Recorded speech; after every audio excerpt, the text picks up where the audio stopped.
What's going on, guys? Welcome back to the Hands-On channel. Just enjoying another beautiful day out here on my homestead. We've had unseasonably warmer temperatures than normal for this time of the year, for early December. So this has been awesome. I've been able to get a lot more stuff done. But in the back of my mind, I'm always kind of wondering, why am I really doing this? Are we actually going to get nuked? Because, I mean, if we do get nuked, then all of this is for nothing, right? I mean, everything that I've been working for, it would be for nothing because I have no defenses against nuclear annihilation, okay? So I haven't talked to you guys about this in quite a while because, I don't want to be the guy that's on here like some certain other Canadian type people, I'll just say that do prepping related videos. I don't want to be that guy that's always on here complaining about nuclear war or talking about the imminent threat that we're facing and stuff like this. Hang on a second. I got to call my dog back right quick. Chloe, come on. You stay over here. I've got this electronic device. It's got a pager. Can you guys hear that? So I can always call her and she actually responds very well to it. Let's see if you can see her down there. But anyway, yeah, I wanted to talk to you guys about this because this has been weighing real heavily on my mind since the United States basically sent the Democrats a mandate and said, hey, we don't want this kind of policy anymore. We don't want World War III. We don't want the economy to collapse. We don't want the borders wide open. We don't want the dollar to be worthless, on and on and on. We had our reasons for voting for Trump, right? And for the most part, a lot of Trump's picks have been really good, although there have been a couple here recently that I'm really raising my eyebrow about. He's bringing in the deep state. He's bringing in people that supported draconian lockdown COVID policies. So that's no good, obviously. I can't remember what position that guy is that he's bringing in, but, it's not good. And hopefully, at least so far, Trump has been very good about listening to feedback. So hopefully there'll be enough feedback. Chloe, get over here. Let's go. We're not playing around. You're not going swimming in the pond.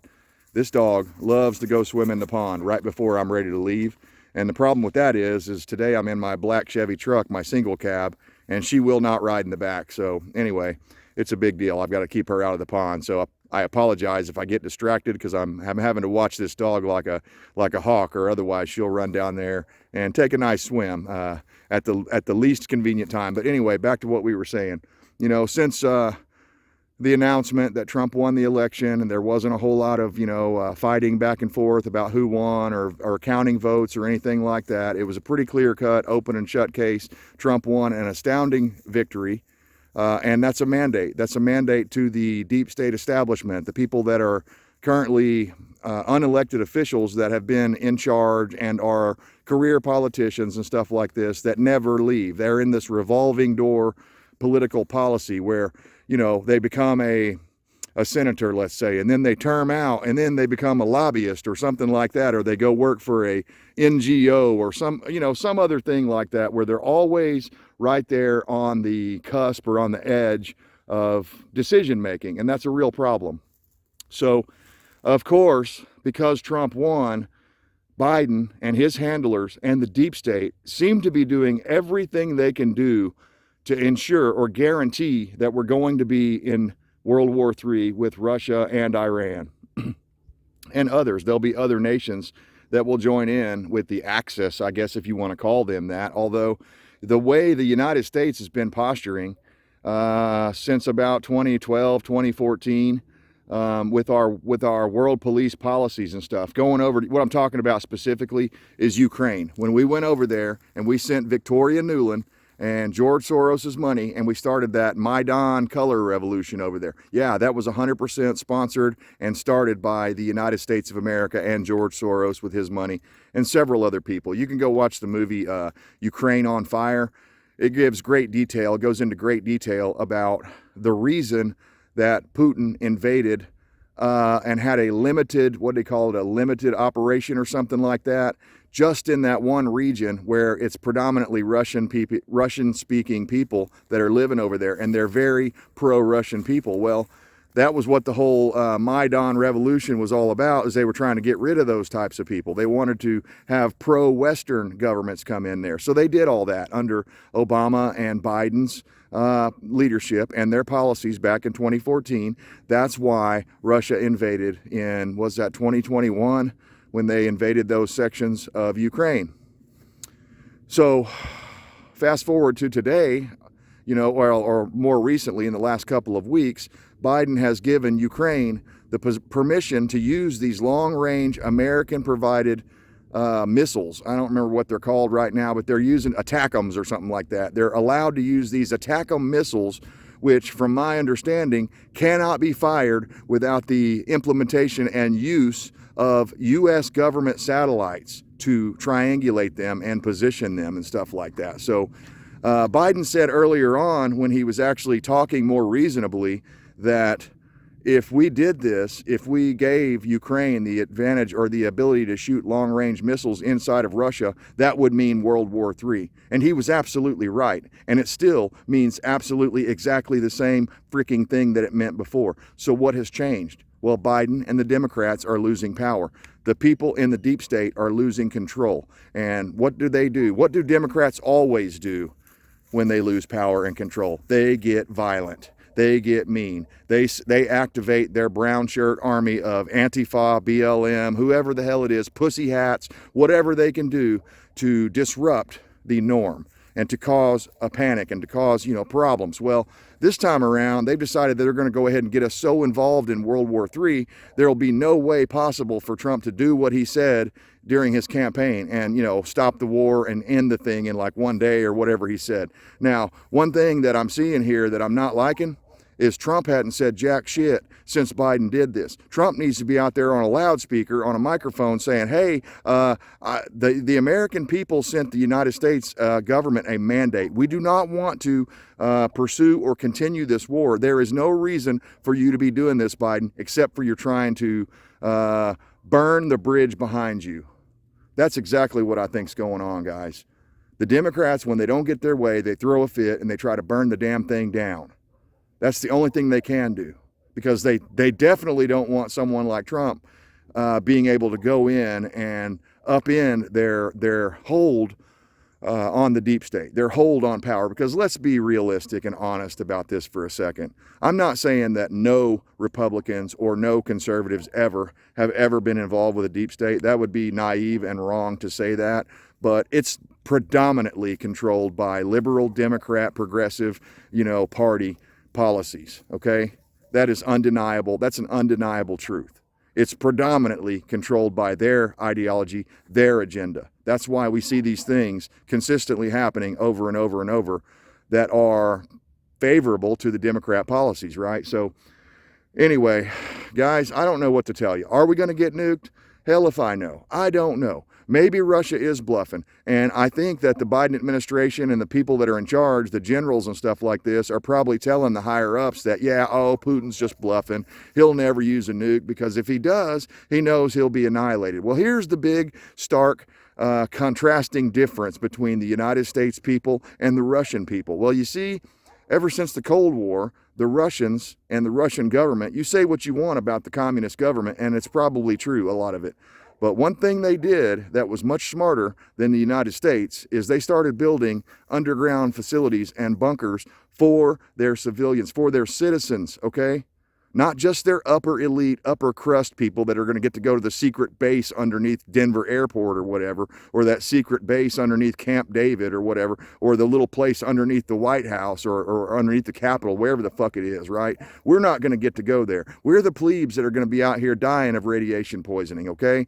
Not in Russia. In Russia, they have provisions in place, subways and other things that people can get into. They have nuclear survival taught in not only in their schools, but the people are aware of it. And for whatever reason, this is the most baffling thing of all to me. I grew up during the Cold War. I was probably one of the last people, the last school-age kids that were told the duck and cover philosophy. I remember when I was, in grade school, we had to do that exercise a couple of times where they pretended that we were having a big nuclear attack. Because see, the thing is, and this may not have carried on in your area, but it carried on in mine because we had a huge Air Force base nearby, and it was like, hey, that could be nuked. That could be a target. And because of that, we trained probably a little longer than others did. But my point is I grew up with that fear of nuclear annihilation, the mutually assured destruction policy. We never hear anyone discussing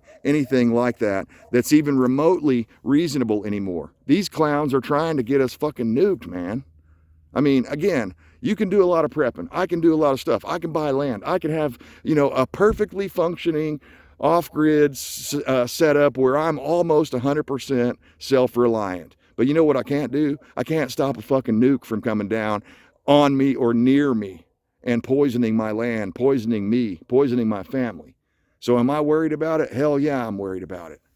What is Biden doing? And why is Trump not responding to this? Let me know what you guys think down in the comments. I don't know what to make of this thing. All I know is it's dumb all over, okay? It's idiotic. You don't go and poke the bear when the bear has, some of the largest, most powerful nuclear devices on the face of the earth. And did you see that display? I mean, that was pretty not only awesome, but scary. Those, what was it, ICBMs or whatever they called them. They weren't quite ICBMs, but they were something like it that could have delivered a nuclear payload to Ukraine. And Putin set off those, was it 6 or 7 of those hypersonic missiles or whatever. Instead of having nukes on them, they were just hypersonic. But when you see this thing, the way those things shot out of the sky like that, I mean, again, if you didn't know what in the hell you were looking at, you might think that was some sort of an act of God or something. Okay, it was sort of like rods from God, if you know what I'm talking about. Back in the day, we had this plan where we were going to have this satellite deal, and we had these tungsten rods or whatever. I think it was during the Reagan era. Come on, Chloe. I think it was during the Ronald Reagan administration, and they had this, I don't know if they ever implemented it or not. They probably did, but they had this plan for this satellite-based launch system called rods from God. And it was basically these giant tungsten rods, which tungsten is super heavy and super hard. And all they had to do was hit a button at the right time, and it dropped it right on your enemy. So that's basically the equivalent of what I saw with Russia's hypersonic missiles. And I mean, they're unstoppable. Putin was letting us know. And this is the most mind-blowing thing. That's what I was trying to get to, is that the way people today look at the whole nuclear war possibility, and they just don't seem that worried about it. I mean, when I was young, I mean, people were fucking worried about it. Ronald Reagan wasn't going to go out there and start saying, oh yeah, hey, we're going to send a bunch of missiles over that, Ukraine could launch into Russia. No fucking way would that have happened, okay?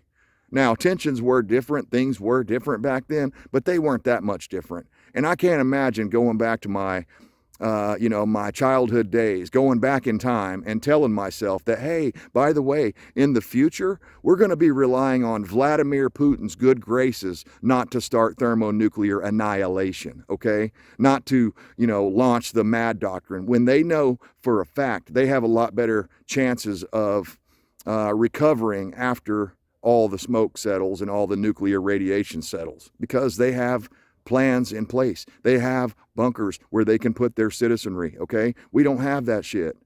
You and me, we're going to be nuked. We're going to be vaporized, or worse than that, die of radiation poisoning.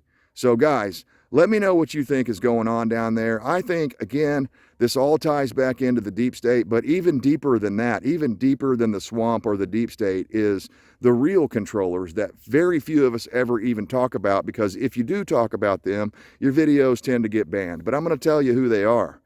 It's the New World Order.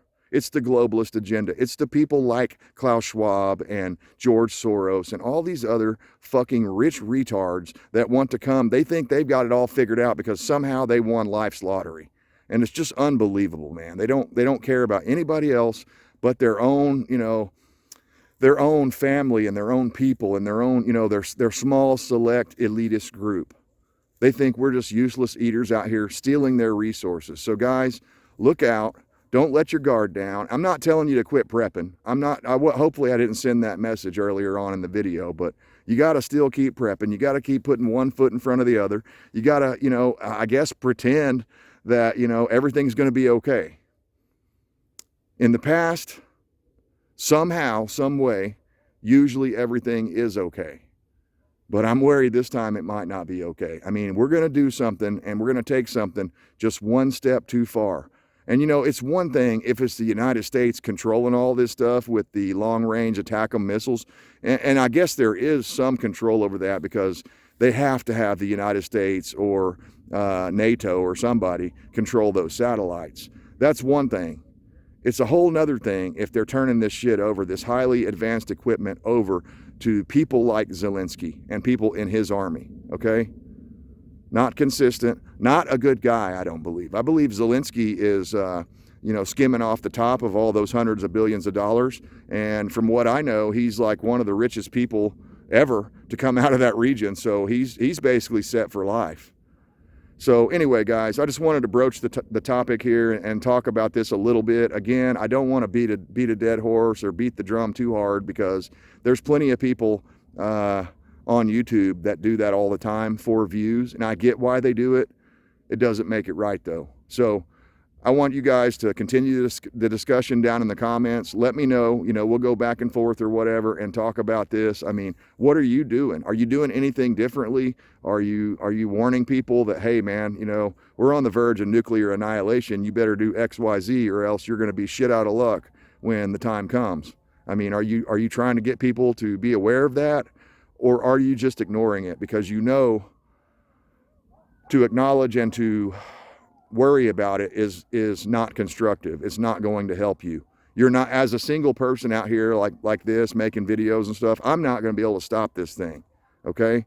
It's going to take the masses. It's going to take people in charge putting the brakes on this thing. And Biden and his handlers are showing no signs of hitting the brakes. So what do you guys think? How likely is it that we're going to be, you know, physically in a real nuclear war before this thing is all said and done, before Trump even takes office? I mean, I think that's possible. I hope it's not very likely. But again, all of this stuff we're doing, we're counting on Putin's restraint. One day he may wake up in a bad mood and just be like, you know what? I'm tired of these motherfuckers. The world police out here telling me what I can do. Boom, nuke them all. And they've got those Tsar bombas. I haven't forgotten the kinds of shit that the Russians have. They make ours look like a pinprick, okay? They make Hiroshima and Nagasaki look like nothing, look like conventional bombs, okay? These people, our people included, and all the other countries around the world, you know, it's theorized, who was that? Douglas McGregor. He was saying the other day that if one launches, they all launch. And I tend to agree with that. I tend to believe that philosophy. So anyway, I'm losing my light, guys. Let me know what you're doing out here, you know, to try to stay ahead of this, to keep your mind right, to keep your preps going, to keep building what you're trying to build so that you can be future-proof, if there is such a thing. So anyway, as always, guys, I appreciate you tuning in. Hit me up in the comments. We'll continue on the discussion. As always, I stand for liberty to the bitter end. I hope you do too. Although I do hope that bitter end is not a thermonuclear mushroom cloud with heats hotter than the sun burning my flesh off, or maybe I'd be less lucky and I'd be out on the outskirts and I'd be dying a really slow death where my skin and my hair's falling off and my hair's falling out and stuff like that. I mean, you probably ought to go look up some of that stuff and see what you can do to prepare yourself the best you can. Anyway, appreciate you tuning in. We'll see you next time.